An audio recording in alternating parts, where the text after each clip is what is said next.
अध्याय 4 श्लोक नंबर 10। वीतराग भय क्रोधा मन मया मामुपाश्रिता बहवो ज्ञान तपसा पूता मद्भाव मागताः। पहले भी जिनके राग भय और क्रोध सर्वथा नष्ट हो गए थे और जो मुझ में अनन्य प्रेम पूर्वक स्थित रहते थे, ऐसे मेरे आश्रित रहने वाले बहुत से भक्त उपर्युक्त ज्ञान रूप तप से पवित्र होकर मेरे स्वरूप को प्राप्त हो चुके हैं। तो यहाँ पर वो ये बता रहे हैं कि उन्होंने पिछले श्लोक में ये बताया था कि जो मनुष्य मुझे तत्व से जान लेता है, मेरा तत्व क्या है कि मैं भौतिक नहीं हूँ, मेरा जो जन्म है, मेरा जो कर्म है वो सब दिव्य और अलौकिक है, इस लौकिक से मेरा कोई लेना देना नहीं। इसके लिए आप पिछला वीडियो देखिए, पिछले श्लोक का। तो वो कह रहे हैं कि इस तत्व को जो जान लेता है कि मैं लौकिक नहीं हूँ, मैं अलौकिक हूँ और मैं क्या करना चाहता हूँ, मैं क्यों इस पृथ्वी पर आता हूँ, ये सब चीज़ें जो मनुष्य जान लेता है, मुझे तत्व से समझ लेता है, ऐसे जो मनुष्य होते हैं, पहले भी ऐसे लोग हुए हैं जिनके राग भय और क्रोध सर्वथा नष्ट हो गए, क्योंकि वो जान गए हैं कि ईश्वर जो है वो लौकिक नहीं है, अलौकिक है, इसलिए मैं भी लौकिक नहीं हूँ, अलौकिक हूँ। वो ये चीज़ जान जाता है। जब ये वो जान जाता है कि मैं शरीर नहीं हूँ, लौकिक का मतलब क्या है, शरीर, शारीरिक। तो जब उसको ये पता चल जाता है कि मैं शारीरिक नहीं हूँ, तो उसके राग अर्थात प्रेम, अपनी पत्नी से प्रेम खत्म हो जाता है। नॉर्मल प्रेम रहता है, मतलब ये नहीं कि उसको पटक के मारने लग जाओगे, आसक्ति खत्म हो जाती है। उसको ये है कि ठीक है ये मेरी पत्नी है, लेकिन इसमें आसक्ति नहीं है कि या इसको मरने नहीं देना है, या इसको छोड़ के मैं नहीं मरूंगा, हम सब साथ में ही रहेंगे, 7 जन्मों का वो बंधन निभाएंगे, ये वो, ऐसा कुछ नहीं होता। वो जानता है कि ये मेरी पत्नी है, मैं इसके साथ हूँ, और जब तक हूँ और जब तक ये है तब तक मेरी जिम्मेदारी है कि मैं इसका पूरा ध्यान रखूं, इसके साथ प्रेम पूर्वक जीवन बिताऊं। लेकिन जब इसका समय आ जाएगा तो फिर मैं इसके पीछे बैठ के ये नहीं कि मैं उसकी वो क्या बोलते हैं उसको, भगवान को क्वेश्चन करूंगा, भगवान को क्वेश्चन करूंगा, उन्होंने मेरी पत्नी ले ली, मेरा परिवार ले लिया, मेरे बच्चे छीन लिए, या मैं उसके चक्कर में रोता ही रहूं।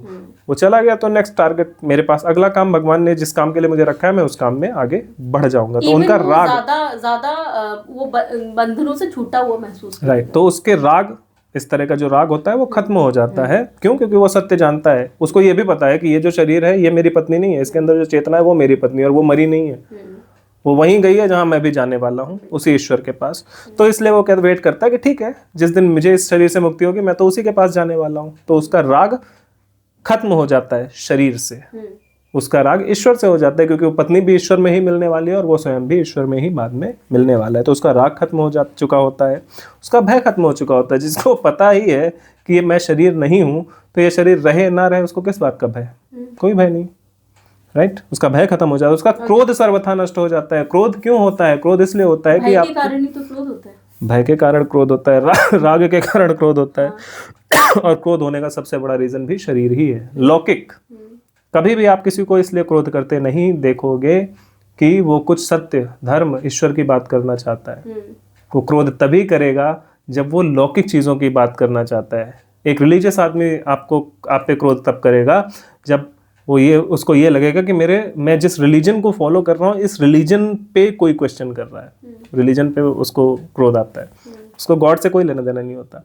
कोई व्यक्ति जब आपको ये धर्म की बात करते हुए कुछ बोलता है तो वो धर्म शब्द खाली बोलता है, लेकिन उसका फोकस धर्म नहीं होता, उसका फोकस अपना रिलीजन होता है, अपना भोग होता है।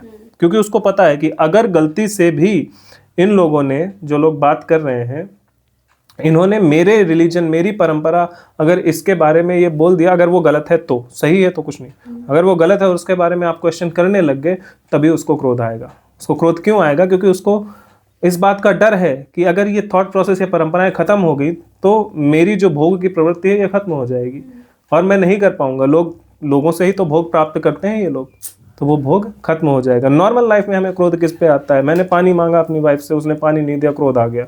क्यों? भौतिक है, लौकिक है। हम घर आते हैं, हमको खाना नहीं मिले तो हमको गुस्सा आ जाता है कि यार तुमको बोला था बढ़िया खाना बनाना, तुमने नहीं बनाया। क्रोध क्यों है? लौकिक है। कभी हमें क्रोध नहीं आता अगर घर आके अपनी वाइफ को बोलो कि क्या क्या बोलते हैं बीवी को, अपनी, हाँ, जो भी अच्छे से बोलते हैं, बहुत प्यार से, अरे डार्लिंग, आप ने भगवत गीता का श्लोक आज पढ़ा होगा, उसके बारे में कुछ हमें ज्ञान दीजिए। ये कोई नहीं पूछता। और अगर ये पूछे और भी बोले नहीं यार आज तो मैंने नहीं पढ़ा, इट्स ओके, नो प्रॉब्लम, तब किसी को गुस्सा नहीं आता। क्यों? क्योंकि वो अलौकिक है। क्रोध आपको आता ही लौकिक चीज़ों की वजह से है। कभी भी अलौकिक चीज़ों की वजह से लोग नहीं क्रोध नहीं आता। तो ऐसे जो लोग होते हैं उनके राग भय क्रोध ये सभी सर्वथा नष्ट हो चुके होते हैं। जो इस प्रकार के लोग होते हैं ये पहले भी हुए हैं, भगवान ये बता रहे हैं। और जो मुझ में अनन्य प्रेम पूर्वक स्थित रहते हैं, मुझ में स्थित रहते हैं मतलब जिनके उनका ये राग भय क्रोध तभी तो खत्म होता है, उनकी लौकिकता तभी तो खत्म होती है, शारीरिक जो वासनाएं होती हैं वो तभी तो खत्म होती है जब उनके दिमाग में सिर्फ ईश्वर चल रहा होता है, सिर्फ परमात्मा चल रहा होता है। जिनकी डिपेंडेंसी भौतिकता से हटके परमात्मा में स्थित हो जाती है। राइट। तो उनका मन जो है हमेशा परमात्मा में रहता है, उन्हीं में रमा रहता है। वो हमेशा परमात्मा के बारे में सोचते रहते हैं, हमेशा आत्मा के बारे में सोचते रहते हैं, वो शरीर के बारे में नहीं सोचते हैं। तो जिस शरीर या फिर इस शरीर के सुखों के बारे में नहीं सोचते, सुखों के बारे में नहीं सोचते, तो इस तरह के जो लोग होते हैं उनके बारे में वो कह रहे हैं वो मुझ में अनन्यपूर्वक स्थित रहते हैं। ऐसे मेरे आश्रित रहने वाले जो बहुत से भक्त हैं, उपर्युक्त ज्ञान रूप तप से पवित्र होकर, ज्ञान रूप तप जो पिछला दिया है, ज्ञान मतलब कर्म योग और सांख्य योग, ये जो दोनों दिए हैं, इनसे पवित्र होकर मेरे स्वरूप को ऑलरेडी प्राप्त हो चुके हैं। तो ये वो बता रहे हैं कि जो पहले इस तरह के लोग हुए हैं, ऐसा नहीं कि पिछले श्लोक में उन्होंने बताया कि इस तरह के लोग मुझे प्राप्त होते हैं। इस श्लोक में वो ये बता रहे हैं कि इस तरह के लोग पहले भी हुए हैं, उनके साथ ये हुआ और वो मुझे प्राप्त हो चुके हैं, मतलब वो मेरे अंदर स्थित हैं, उन्होंने कोई दूसरा शरीर धारण नहीं किया है। ठीक है, तो ये हो गया श्लोक नंबर 10।